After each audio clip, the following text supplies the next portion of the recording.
Today's topic for discussion is mega gametophyte or the female gametophyte of Selaginella. Selaginella, it is a pteridophytic plant. Let us see all the details of female gametophyte. Female gamete producing structure or female gametophyte. It is also known as mega gametophyte. Let us see all the details. These spores are the first cell of gametophytic generation as they are formed after meiosis and hence are haploid.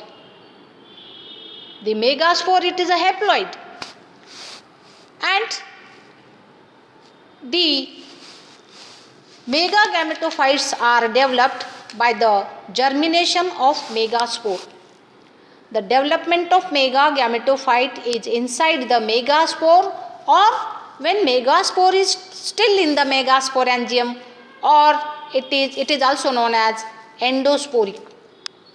In different species, the megagametophytes are at different stages of development when the megaspores are liberated from the sporangia. In a very few species like Selaginella spinulosa, the development of megagametophyte starts only after the liberation of the megaspore. Okay.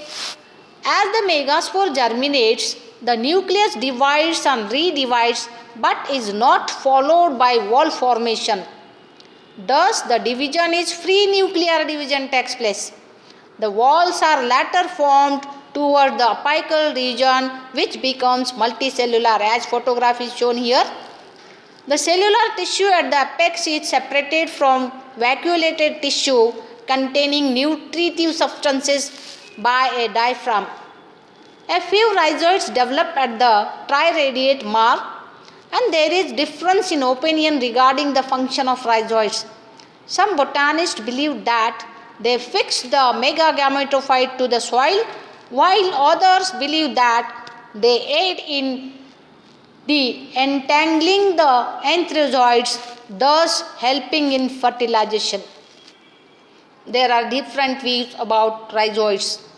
The female reproductive organ, namely the archegonia, that develops toward the exposed side, upper side of the female gametophyte. Archegonia, these are the female gametes, female reproductive organs or female gametes. The cells below the diaphragm are larger and full of reserved food material. The megaspore is liberated at this stage from the sporangium. The few spherical cells of exposed mound behave as archegonial initial. Let us see the development of archegonia.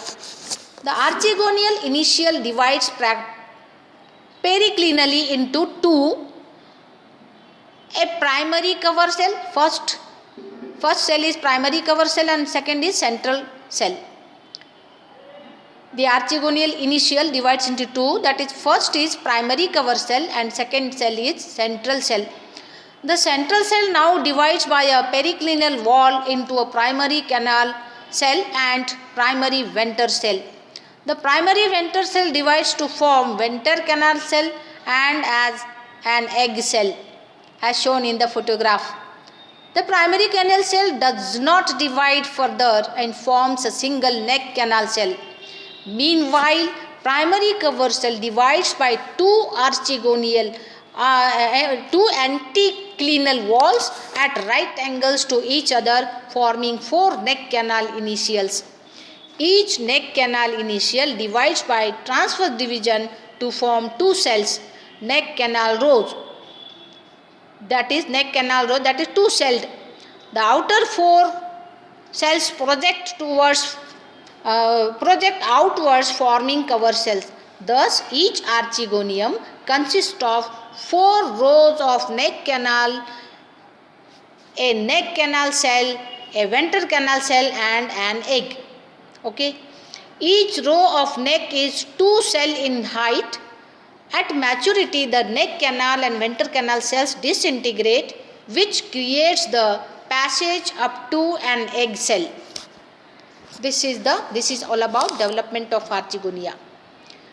Female gametophyte is developed from germination of megaspore and the female gametophytic plant that produces Archegonia at its tip, and details of development of Archegonium just I told you. This is all about female gametophyte and development of Archegonia in Selaginella.